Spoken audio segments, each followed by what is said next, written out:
Hi, welcome to another episode of the Wild Learners channel. Today we're going to be talking about campfires with children, whether that's in your outdoor space, outdoor classroom. We're going to be talking about a lot of different things that go along with doing a fire with kids, from the planning to the risk assessment to communication with parents and everything in between. So if this is something that interests you, I hope that you stick around and join me as we get into this topic a little bit deeper. Alright, so before we get too deep into this video, I do want to say I have a male and female cardinal behind me that have occasionally been attacking the glare in the window. So I just want to give you a heads up, if you see some red blurs in the background, that's probably my cardinal friends, and I apologize for that. They're just kind of hanging out with us today, I guess. So anyway, we're going to go ahead and get started. So when I am getting ready to do a campfire with my kids, whether it's kids that I have had in previous years or new kids to the program this year, I go about it the same way. And when I start seeing that the temperatures are starting to get cold, usually about October-ish, mid-October, I start talking about campfire safety with the kids. So we kind of just start doing just some curriculum around fire safety to start introducing our topic, and we do a lot of community circle time around it. And the reason I do this is to get the kids in the habit of thinking about this topic so that we have time to really think about it deeply, communicate about it, model it, and practice it before we have our first actual fire. And so it does take some planning, but it's something that is definitely worth it. And we're going to talk about the benefits of having a fire with your kids, especially if you have an outdoor classroom and you're all seasons like me and you're outside during the winter. So during my community circle time, and this also would be things that I'm implementing as part of our curriculum, so part of our science usually, so these topics are going to correlate with one another, is I ask the students first, like, what do you know about fire? So some of my students, they camp with their families or they have bonfires, and so they know a lot about fire already. They know some of the safety about, being around fire, and just some of the basic protocols that you would want to have established. Some of my kids have never been allowed to be around a fire. They don't have experience with it. Maybe they live in town and they just haven't had, the opportunity to have that experience yet. So this is really important to do, so one, you kind of have a gauge of like how many of your kids, do have experience and who doesn't. And then we kind of go over some expectations. So using the kids that have had experience with fire and then knowing kind of what I want as my expectations as a teacher, I kind of use that to guide our conversation and what it would look like to have a safe campfire together as a classroom. So setting those expectations is pretty important. And so my expectations would kind of be like our guidelines or our rules around having a campfire. So we would start with some of the more obvious ones, like, we obviously don't want to run around the fire. We always talk about a safety circle. So our safety circle is 10 feet around the campfire. And in that safety circle, there's no running around the campfire anyway, but like it's really enforced around that 10 feet radius. They also can't have any like sticks in their hands, any toys. They have to make sure they're using their careful walking feet. We have logs that are set up around our campfire for like sitting and things like that. So we go over, we're not standing on those, we're sitting on our bottoms and things like that. So within that safety circle, we're being very cognizant of the fact that we have fire and friends around us, and that we have to be very careful about our space and how we're using it during this time. Something that I don't really communicate as much with the kids, but something that I communicate with the parents ahead of time. And it's just a general rule in our school, so it's not something I've had to really deal with, is that I don't allow open-toed shoes, period. But if you're having a campfire and maybe you're in a climate where sandals is an appropriate footwear, I would say during campfires you don't want to have open-toe shoes. If you have any crackling of the fire, you don't want to send embers on somebody's toes. That would really ruin the experience for them. So making sure they have quality closed-toed shoes. We also talk about preparing for a fire. So this is where we're going to start getting into a little bit more detail. And this is something we talk about like months before we even start a fire. As we talk about how we're going to go about, if we were in the wilderness, how we're going to start doing fires. So this is something you can practice with loose parts play. Like, so I have like little figurines that we use, and like little fake fire figurines and things like that. But we talk about like, what would that look like? Sometimes we'll even go out to the space and say, if we were to have a fire, what's something we would need to do in this space? They may not have any experience with that, and that's actually perfect. I like doing this because it really gets them to observe and think deeply about the space and look. In our area, as you've seen in other videos or heard, we have a lot of woods. So we have a lot of leaf litter. We have a lot of branches that come down in like the summer storms and things like that. So having them out there and seeing that leaf litter and maybe seeing some of that debris, I want them to think about clearing our space. So wherever we're going to have the campfire, first we need to make sure that the ground around our campfire in that 10-foot safety circle is going to be absolutely clear. We don't have debris that, you know, could accidentally catch on fire. Something else that we talk about is making sure that we don't have any overhanging branches that could also catch on fire. So we talk about those things, just looking at the environment as a whole and seeing where we could have potential issues and deciding whether we can take care of those issues, if we can make it safe, or if we need to find another spot because we can't make it safe. Something else you need to be aware of, and I talk to the students about, is the weather. When is it appropriate to have a fire, and when's it not appropriate to have a fire? In the summer, we don't do fires unless we're doing like a specific task, whether that's like cooking or it's usually cooking for us. We don't really do fires too much for anything other than warmth. So in the summer, it's not something that we do a lot, but in the winter, we do have a lot of fires. So my personal rule at my school is if it's below 0, we will do a fire to make sure everybody's staying warm and has a place to go take a break if they're starting to get too cold. But even in the winter here and in the summer, there are appropriate times when you can have a fire and you can't. So here it gets kind of windy at times, whether you have a cold system coming in or a warm system. So making sure you're aware of what the wind speed looks like, whether there are any actual burn bans. So we have a lot of those in the fall here because it tends to get really dry, and talking to the students about that and say, why would it be really bad to have a fire in the wind? Why would it be bad to have a fire when it's dry? And things like that. That's really important for them to start thinking about and for you to kind of guide a conversation on. We also talk about how somebody always has to be in charge of the fire. And I think this is a really good life skill for them. Obviously, as a facilitator, I'm always going to be the one really responsible for the fire, kind of overseeing everything. But I always pick a student who is in charge of the fire. And I try to make sure that I rotate that responsibility because I love giving the kids a sense of ownership over something like a fire. I think it teaches a lot of responsibility, and I think it really kind of drives the safety precautions a little bit deeper because they have that sense of accountability and responsibility over the campfire. So making sure you have some kind of protocol in place for that, I think, is really important. And everybody else always has a job to do too. So I think the best thing when you're kind of talking about how we're going to go about building this fire. So again, this is all before we even start building the fire. I try to make sure everybody knows that there's going to be different jobs they're going to do.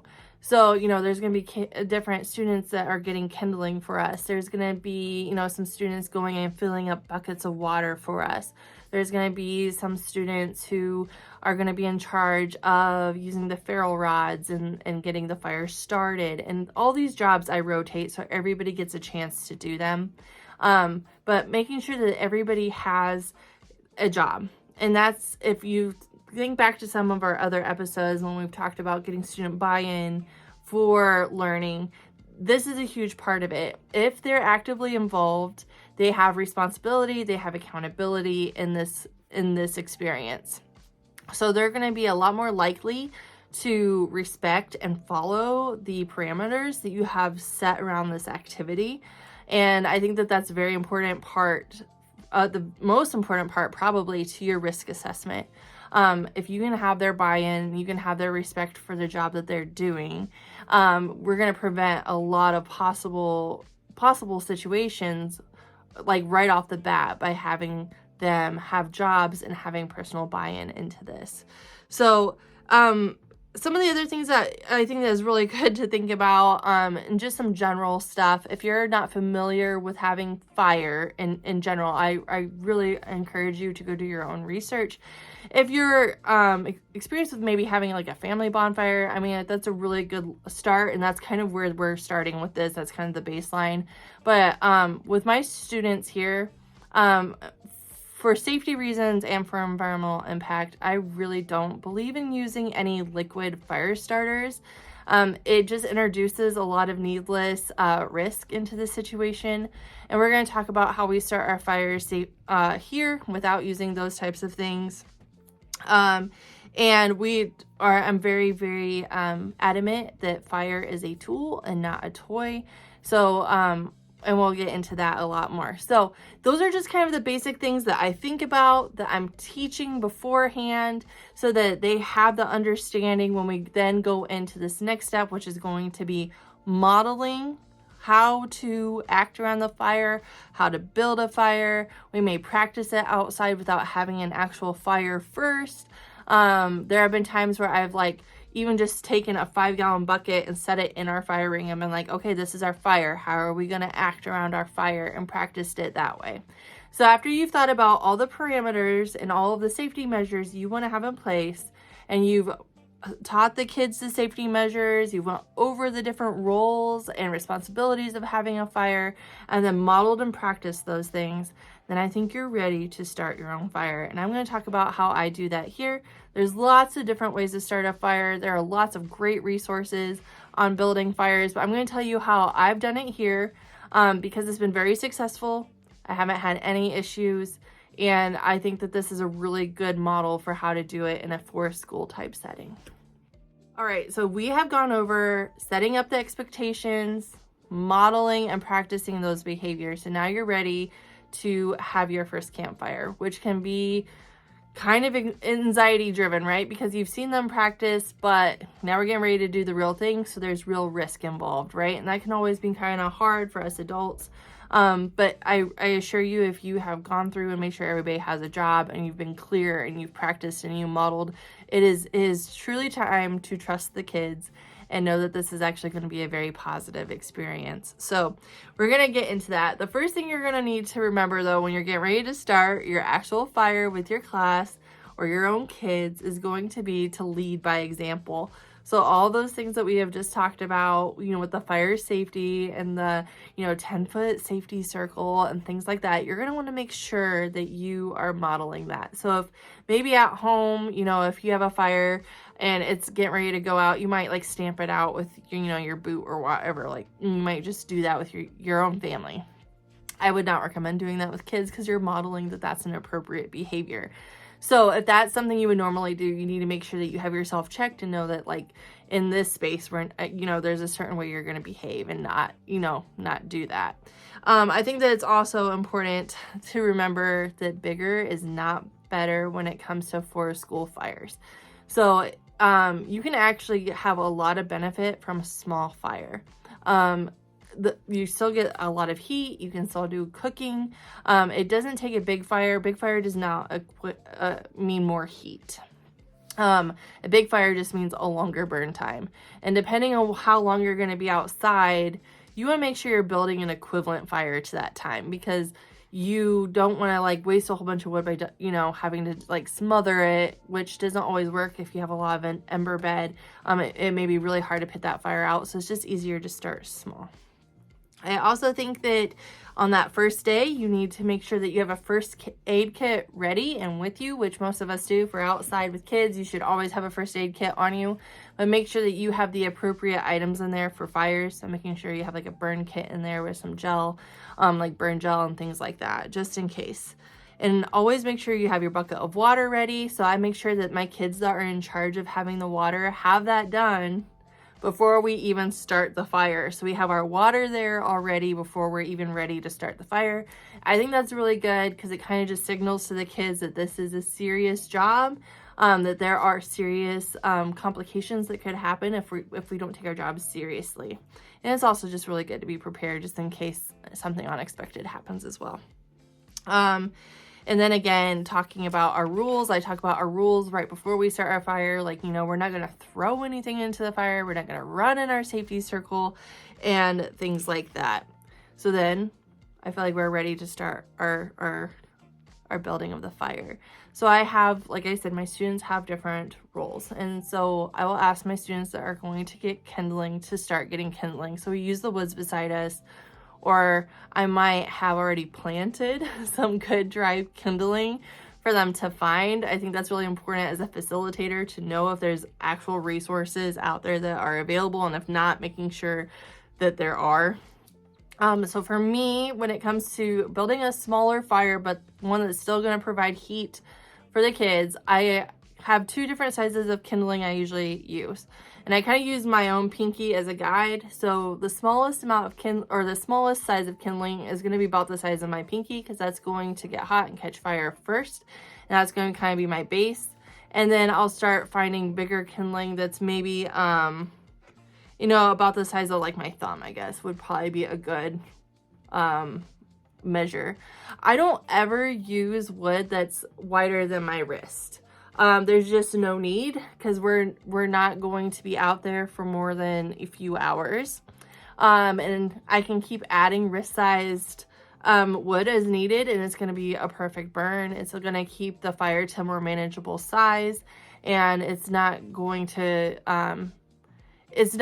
spread faster or burn hotter than I'm able to manage, while also facilitating children being around this fire. So when it comes to the fire starter, like I said, I personally do not believe in using any kind of liquid fire starter. The residue from that can get on things that we don't want catching on fire. It has some toxins in it that can affect the kids and the environment, and I'm just not, I personally just don't believe in using that. I think it introduces a lot of needless risk. So I do use newspaper, cotton, or wool. To be honest, my favorite, we use ferrule rods because I do let the kids help me start the fire, and we do use ferrule rods. I do have a matchbox, like just in case, because I mean, sometimes the ferrule rods, I mean, it's hard. It takes a lot of practice, right? And if we're getting cold and we really need to get this fire going, sometimes I'll use a match. But something that really works well for me is I save our dryer lint through the summer and just kind of keep replenishing it. I keep it in a plastic baggie. But dryer lint works really well for this.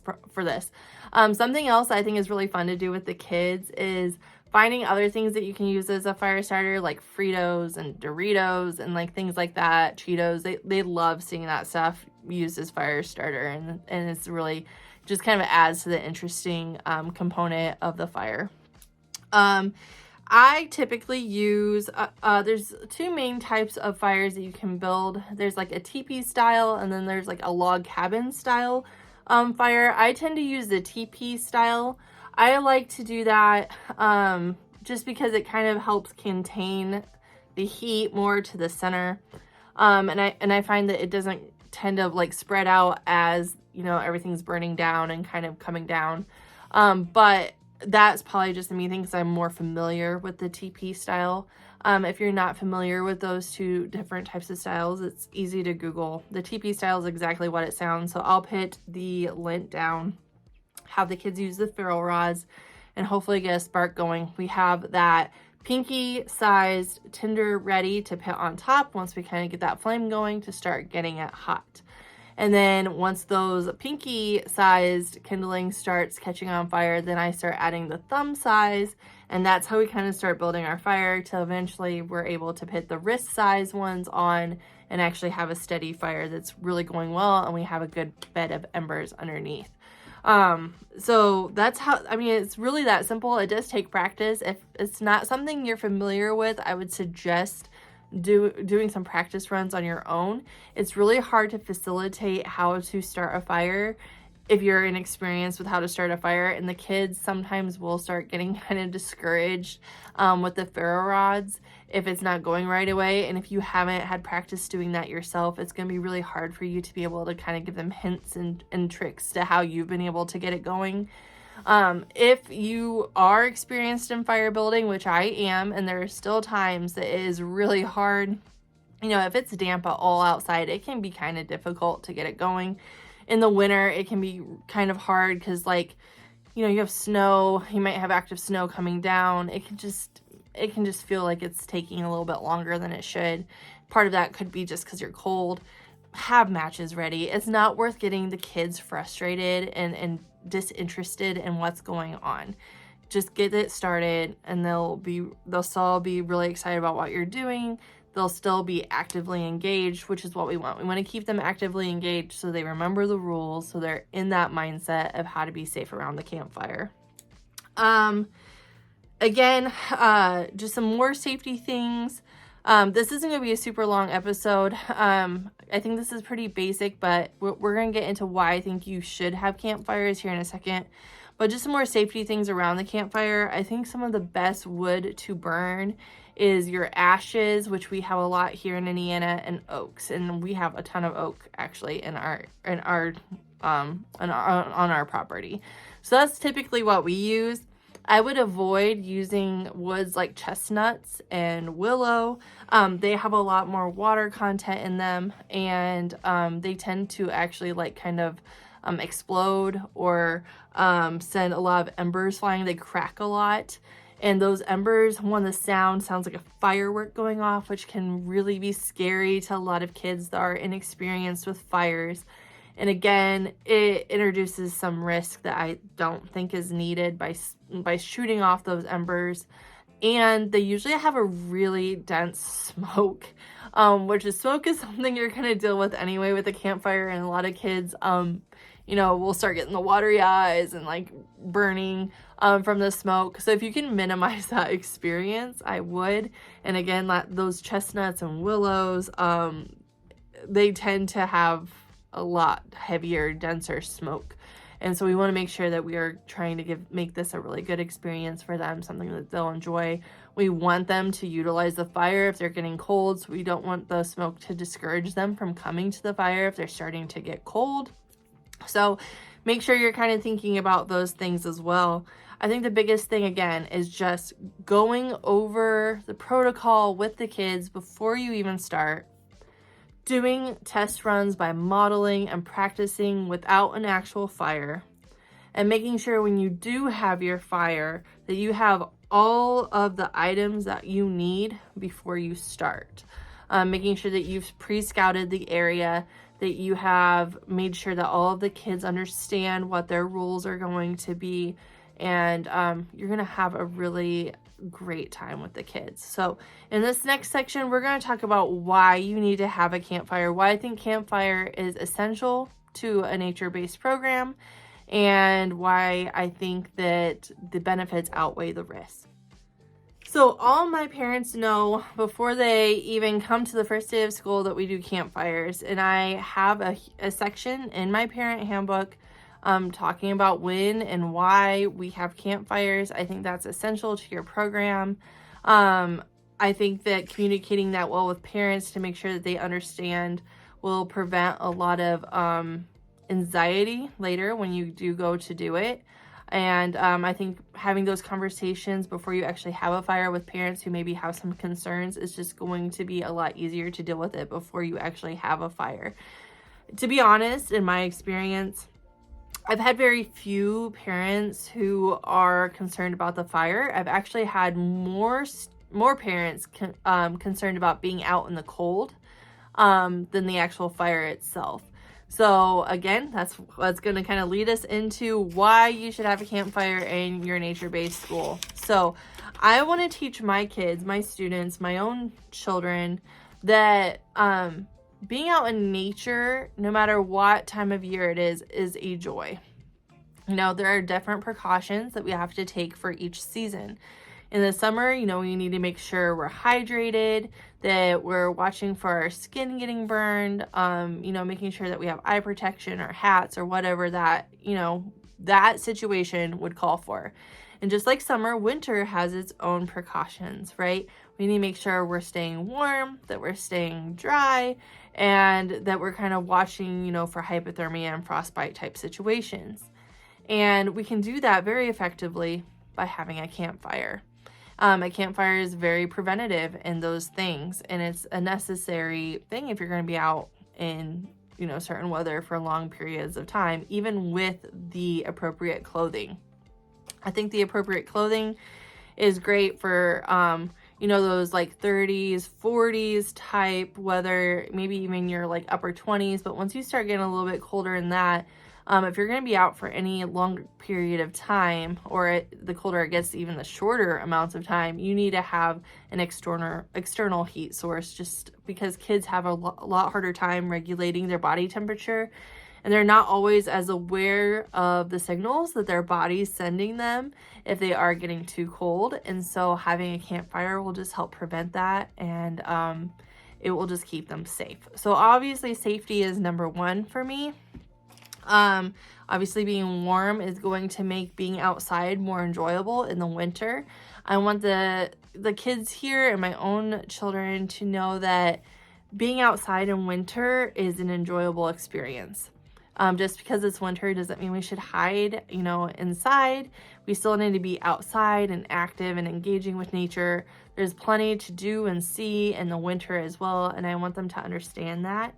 And so by being warm, they're going to enjoy it. I want to be out there longer and have better experiences with nature. I think that campfires are a life skill. Recently, if you watched my last video, you saw that our main heat source went out. Well, our main heat source is a wood stove. And so my children have, since we have lived here, have grown up helping build that stove, the heat in that stove, the fire in that stove, and know that that stove gets hot.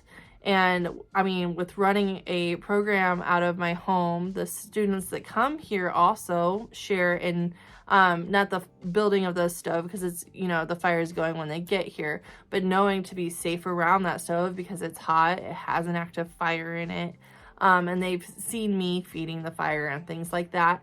So for a lot of people, that is a life skill. Unless you have like a furnace, you're going to be dealing with fire. I think that if you are wanting to become more of an avid outdoors person, I think that before you go into the outdoors, it doesn't matter the season. It doesn't have to be winter. Knowing how to build a campfire can be essential for life-saving purposes. If you get lost in the woods, or you're on a hiking trip and get injured, or whatever, being able to build a fire even at night in the summer can be a life-saving situation. Knowing how to keep yourself warm when you don't have electricity is really what it comes down to. And I think that that's a really important life skill for kids. I think it's also just an important life skill even beyond just the, outdoorsy component, in that learning how to self-regulate around certain riskier situations, or even learning how to be around fire in general, so that when you do go to other places, whether it's a place with a bonfire, or, if your own, home would ever catch on fire, they would have certain knowledge base already on the safety and the risk of fire. And I think that that's really important. When it comes to risk assessment, that's something that I do quite a bit with my school. I think it's important, just number one, for the safety of my students, right? And two, I think it's really important for liability purposes to make sure that you have a written risk assessment. That way it shows, just in case, if accidents happen, in case something would happen, that you had thought about this, that you had protocols put in place, that you had a plan, and that you had thought about this on a deeper level. I think that it's really, and I think including kids in that is really important, because you want them to have those thinking skills in life, not just when it comes to fire, but when it comes to anything else in life. Life is full of risk assessment that we might not even think about on a day-to-day basis, but getting in your car, driving, is a huge example of having like on-demand risk assessment, right? and having them kind of start thinking about those things now and getting them to think critically about the environment and how they are interacting with it. I think that fire, again, having a campfire that has been facilitated well is a great controlled experience for them to start having some of that risk assessment and start taking autonomy over their own regulation when it comes to risk. Again, fire safety is a skill that all young children need. Hopefully they would never really need to use it in real life, but if they did, this is a very tangible way to teach those skills. For me, something that I've noticed with my students, building just the practice of building the campfire is such a sense of accomplishment to them, because they're producing something and that they're, you know, going to be responsible for, that has a sense of risk to it. And I think that they really love having some ownership over something that is a big deal, because fire is a big deal and they know that. We've been talking about that. And so letting them have that that ownership of it really boosts their confidence, not just with like outdoor play, but like when we come back in and we're doing the rest of our work, they just feel so good about themselves and so accomplished that they are more willing to take on harder tasks in the classroom, academically even. So it really just transcends their whole self and their experience with everything, to be honest. I think that having an open fire outside is also a great way to teach cooking skills. I think that, again, that kind of goes with the survival thing, but it also just comes with like enjoyment of nature. I know that myself and a lot of people get a deep satisfaction from being in nature and cooking and spending time in nature. And that's what we really are trying to facilitate as nature-based educators, is getting that connection with nature. And fire, I feel like, is a huge part of that, because we need fire to be able to survive if we are out in nature. So it goes hand in hand. We're using nature to start the fire, to maintain the fire. So we can talk about the balance between using the resources that are out in nature to do this. And I think that it can lead to a lot of really good discussions about land management, and also just, you know, environmental impacts that people can have on the land. And I think having a fire is great. I think that if it's something that you have been thinking about doing with your program, you 100% should. I think that you should do some research first. There are a lot of really great videos that go into like basic fire building skills. Like you can literally YouTube how to use ferro rods. You can YouTube how to do, you know, TP structures, or even how to do the log cabin structures. You can talk to other people about how they go about setting the rules and modeling and practicing fire building skills with their students. Because I know everybody does it different. Some schools might be a little bit more restrictive with the involvement of their students when it comes to the fire. Some classrooms might be, you know, have like the least restrictive environment when it comes to being around campfires, and then there's people like in between, and you need to find where you're comfortable at before you even go about trying to think about how you're going to facilitate this. You need to know, as a facilitator, beforehand what your kind of expectations and comfort level is, so you can create your rules and your jobs and everything around that. So if you know somebody who does that with their students, you need to speak with them and just kind of maybe even see if you can come observe that being done. Or there's lots of great facilitators on YouTube who show what their practices look like as well. So I'm going to keep this one really short today because I really just wanted to show you why this was important, give you some basics so that you could actually do your own research. I think it's really important. Fire is one of those things where I think that you need to find where your comfort level is and build your own program and expectations around your comfort level, or it's not going to work well. And so you need to kind of start exploring that on your own. There are great resources on YouTube as well. You can always message me and we can have a deeper discussion about how I facilitate that, how I've seen other programs facilitate that, because I've been a part of lots of different programs that have had children and adults, whether that's like their own like closed program or a public program or things like that.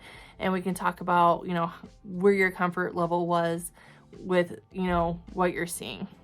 And I can help you maybe design one that's going to be best for you. So I hope that this was a great starting point for you. If you're interested in going deeper into different areas, like if you'd like to see how I start using the ferro rods and build my own fires, I could definitely do that, because I want to make sure this content is staying on point with what you need. But coming up, I'm really excited. I'm going to be talking with Peter Keinfeld about his program. He has an amazing program, and I'm going to let him talk about all the amazing things that he's doing. So make sure you're staying tuned for that. And I hope that everybody is staying warm and getting out in nature. And I'll talk to you later. Bye.